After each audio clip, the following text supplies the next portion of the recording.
இன்னைக்கு big Boss show பயங்கர பரபரப்பா இருந்துச்சுன்னே நான் சொல்லுவேன். ஏன்னா விஜய் சேதுபதி சார் ஷோவை ஸ்டார்ட் பண்ணும்போது ஒரு சில விஷயங்கள் சொல்லி தான் ஆரம்பிச்சாரு. எங்களுக்கு என்ன, உங்க பேரு தான், இந்த தைரியம் எல்லாம் உங்களுக்கு எங்க இருந்து வந்தது? என்கிட்ட ஒருத்தவங்க சொல்றாங்க என் குழந்தை இந்த ஷோவை பார்க்க வைக்க முடியலன்னு. அதுக்கு நான் சொன்னேன், அந்த ரிமோட்ன்றது நம்ம கையில தான் இருக்கு, உங்க குழந்தை இந்த ஷோவை பார்க்க வைக்காதீங்க, ரிமோட் வச்சு ஆஃப் பண்ணிட்டு போங்கன்னு நான் சொன்னேன். இந்த தைரியம் எல்லாம் உங்களுக்கு எங்க இருந்து வந்தது?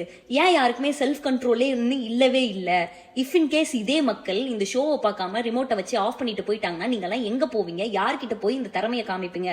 நீங்களா திறமசாலிகள் தானே, உங்களை எடுத்துட்டு வந்து இங்க போட்டிருக்கோம், நீங்க என்ன வேலை பண்ணிக்கிட்டு இருக்கீங்கன்ற ஆரம்பிச்சு ஷோ ஃபுல்லாவே ஃபயரா தான் போச்சு. அது மட்டும் கிடையாது, குரூப்பா ஒரு மக்கள் போயிட்டு ஒரு அநியாயம் நடக்கும்போது தட்டி கேட்கறாங்கன்னா அது பேர் குரூப்பிசம் கிடையாது.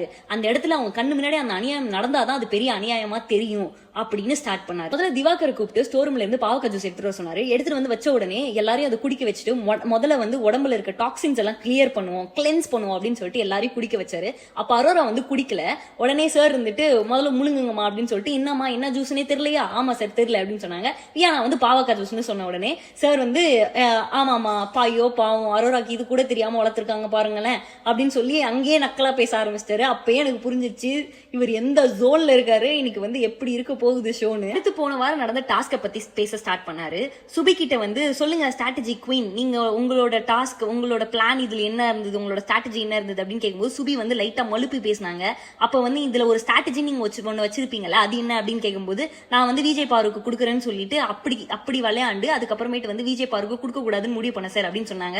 அது நீங்களே சொல்ல வேண்டியதானே அப்படின்னு சொல்லிட்டு சுபியை உட்கார வச்சு அடுத்து கனியை கேட்டாங்க. கனியும் அதே மாதிரி மலிப்பு பேசினாங்க. அடுத்து கனி கிட்ட கேட்டிருந்தாரு. கனியும் அதே மாதிரி மலிப்பு பேசினாங்க. அப்ப சொல்லுங்க கனி, நீங்க நினைச்ச மாதிரி சுபி வந்து உங்களுக்கு அந்த காயின் கொடுக்கல. ஆமா சார். அடுத்து யார் நீங்க நினைச்ச மாதிரி நடந்துக்கல அப்படின்னு சொல்லி கேட்டாங்க. அப்ப வந்து இல்ல சார், நான் வந்து எஃப்ஜேக்கு வந்து நினைச்சேன், எஃப்ஜே ஏதோ ஒன்னு பண்ணி சேல் பண்ணிடுவாருன்னு சொல்லிட்டு தான் ஃபர்ஸ்ட் நாள் வந்து நான் எஃப்ஜேக்கு வந்து பாட்டில் சேல் பண்ணேன், ஆனா அவர் வந்து சேல் பண்ணல அப்படின்னு சொல்லி சொன்னாங்க.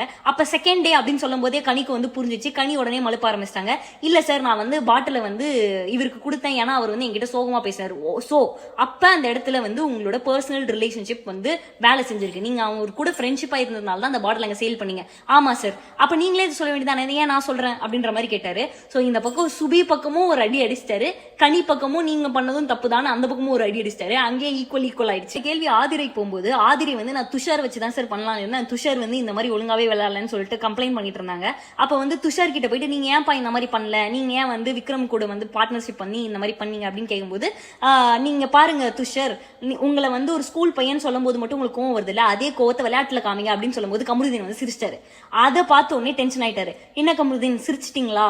ஓஹோ அப்படியா, இங்க பாருங்க சுபி மேல எனக்கு ஒரு அக்கறை இருக்கு, இவங்க மேல எனக்கு ஒரு அக்கறை இருக்கு, அதனாலதான் நான் இதெல்லாம் சொல்றேன் அப்படின்னு சொல்லிட்டு சுபி எழுப்பி விட்டு உங்க மேல எந்த தப்பும் கிடையாது